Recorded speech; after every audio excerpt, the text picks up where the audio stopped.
Sir, मी विश्वनाथ बाळू काळे, आदिवासी पारधी महासंघ अध्यक्ष, पश्चिम महाराष्ट्र. पश्चिम महाराष्ट्र 2020 पासून आमचे जे जमिनी तळ्यामध्ये गेल्या त्या संदर्भामध्ये आम्ही विशेष जिल्हाधिकारी माननीय मिलिंद शंभरकर यांच्या अध्यक्षतेखाली बैठक आयोजित केली होती. त्या बैठकीमध्ये हे आपण ज्या ठिकाणी उभारलो ती जमीन आणि बेलाटी येथील जमीन द्यायचं तय झालं होतं. त्याचा अहवाल सर्व मंत्री महोदयपर्यंत सादर केला होता.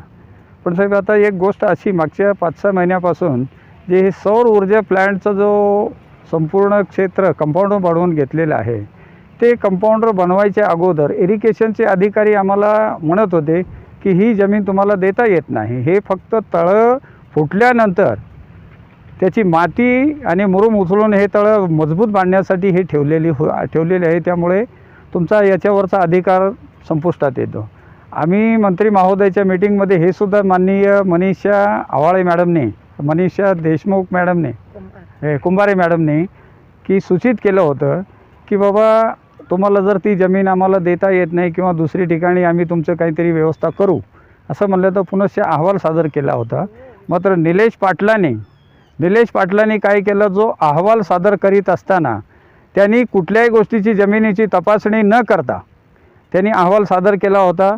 त्यानंतर मॅडमच्या विनंतीनुसार परत तो प्रस्ताव रिटर्न आल्यानंतर बेलाटी आणि तळेपरगा आणि शेळगे हद्दीतली जमीन दाखवली. त्याचे पंचनामे झाले, रीतसर सर्व गोष्टी झाल्या.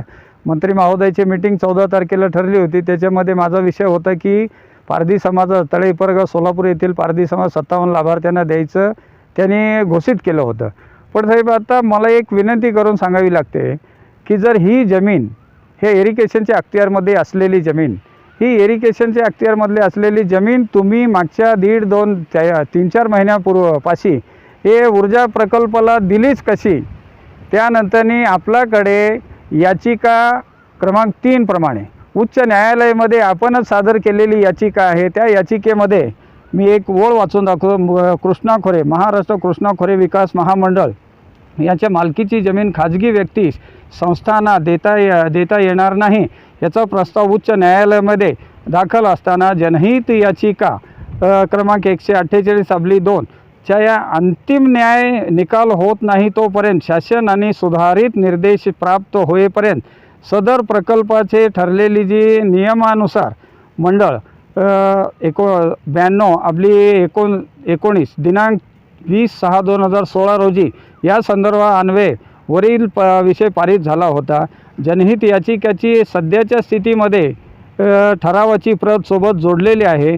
अद्याप या याचिकेवर प्रलंबित आहे.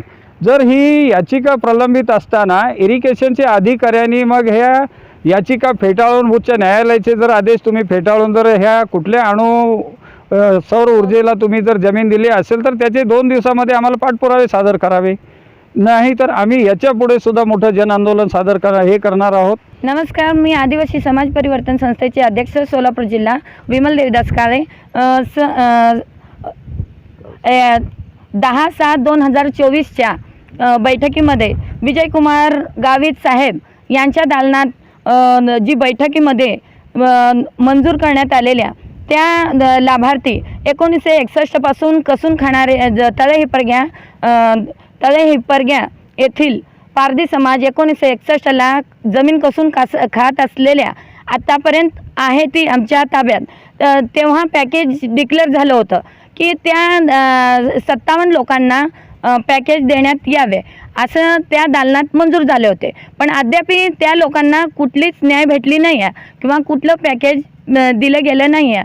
तर ह्या लोकांना त्यांचं जी ठरल्याप्रमाणे जी शासन आता सध्या जी रेट आहे त्याप्रमाणे त्या लोकांना पॅकेजची तरी व्यवस्था व्हावं आणि ह्या 57 लोकांच्या कुटुंबांना न्याय मिळावं एवढं बोलून मी माझं ही समस्त जी अधिकारी वर्ग आहे त्यांना मंत्रालय कार्यालयातले जे अधिकारी आहेत त्यांना कळवून एकच विनंती आहे, ही 57 लोकांचं जे न्याय मिळावा एवढंच माझं विनंती आहे.